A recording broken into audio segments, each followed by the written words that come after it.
네, 2020년 8월 24일 월요일입니다. 그래서 이번 달도 거의 마무리가 돼 가고 있죠. 그래서 다음 주 월요일까지만 진행이 되면 이번 달 거래일도 끝나고 여름도 거의 끝나게 되는데 지금 경제 상황이든 시장 상황이든 만만치 않습니다. 그래서 코로나19 이후에 그다음에 장마 그리고 또 태풍, 코로나 재확산, 사회적 거리두기 2단계에서 3단계 강화 우려감, 시장에 영향을 미칠 변수들이 너무 많아요. 그래서 이번 주는 변동성장이 어쩔 수 없이 이어지는데 왜냐면 그러니까 시장을 상승시킬 요인과 하락시킬 요인도 너무 많아요. 그만큼 많은 복합적인 악재가 뒤엉켜서 시장에 대한 방향성을 잡기 어렵게 만드는 그런 시장이라고 봅니다. 그래서 이런 변동성은 사실 이제 전문 투자자 혹은 경험이 많거나 데이 트레이딩이 가능하신 분들은 잘 이용하시면 짧은 시간 내 큰 수익을 볼 수도 있어요. 근데 이런 시장에 대한 경험이 그렇게까지 많지 않으신 분들 혹은 이제 주린이라고 불리는 초보 투자자분들은 괜히 이제 속도를 높여봤자 손실만 누적될 수 있거든요. 그러니까 이럴 때는 뭔가 분명한 자기의 압축 종목을 끌고 가는 전략도 괜찮을 수 있어요. 그래서 이런 시장은 공부의 기회로 좀 삼으실 필요가 있지 않을까 이런 생각은 듭니다. 일단 미증시 같은 경우는 좋아요, 그죠? 네, 다우지수 전고점 돌파 다시 한번 시도하고 우리에게는 나스닥이 더 중요한데 나스닥은 지금 어때요? 네, 꾸준하게 우상향을 이어가고 있습니다. 미국 같은 경우 지금 우려감이 뭐냐면 지금까지 경제지표 실적 다 좋았어요. 근데 지금 코로나가 계속해서 확산되면서 경제지표나 실적이 다시 악화될 수 있다는 우려감은 있어요. 근데 간밤에 보면 또 치료제 관련해서 긍정적인 소식도 나오고 그렇죠? 그러다 보니까 아직은 포스트 코로나에 대한 믿음은 있고 연준이 경기가 악화되는데 손 놓고 있지 않을 것이다. 네. 이런 기대감도 어때요? 네, 동반해서 일정 부분 작용하고 있어요. 추세를 깨지 않고 올라가고 있죠. 근데 미국 증시와 국내 증시는 최근 들어서는 기본적으로 디커플링이 좀 됩니다.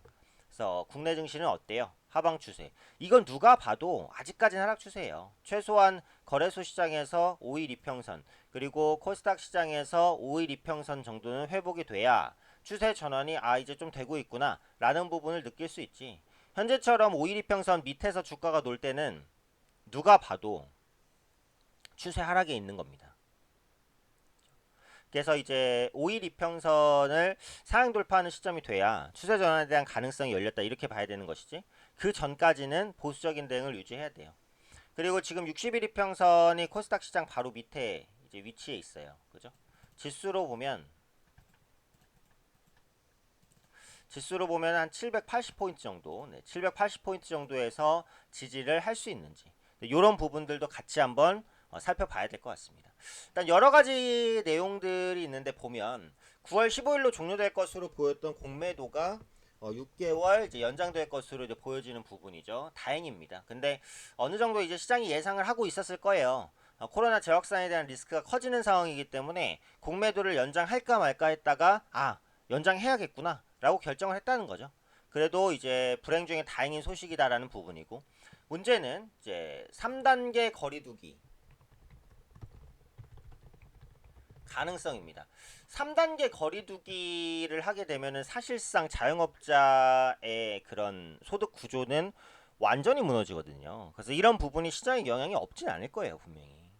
그래서 3단계 거리두기를 하게 됐을 때 코로나는 막을 수 있어도 경제 타격, 경제에 대한 그런 무너지는 기업 실적 우려감 이런 부분들은 더 커질 수 있기 때문에 시장을 흔드는 요소가 될 수도 있어요.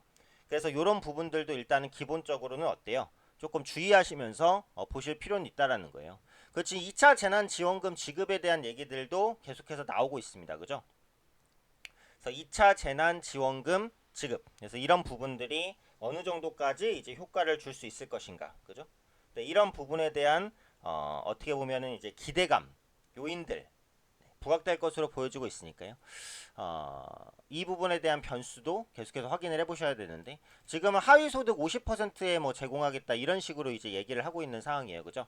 네, 그렇기 때문에 하위 소득에만 적용이 된다면 그 영향이 어느 정도까지 올지 이 부분도 보셔야 되겠고 금통위에서는 금리 동결할 것으로 보여져요. 그래서 별 내용은 없을 것 같고. 근데 지금 보면은 그 해외 이슈보다는 국내 이슈에 조금 더 민감도가 높은 모습이라는 생각은 들어요. 그래서 현재 시점에서는 이제 해외 이슈보다는 국내 이슈들을 좀 꾸준히 보시면서 대응을 하셔야 될 필요가 있지 않을까.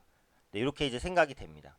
그리고 성장주가 다시 한번 강세를 보일 가능성들도 나오고 있어요.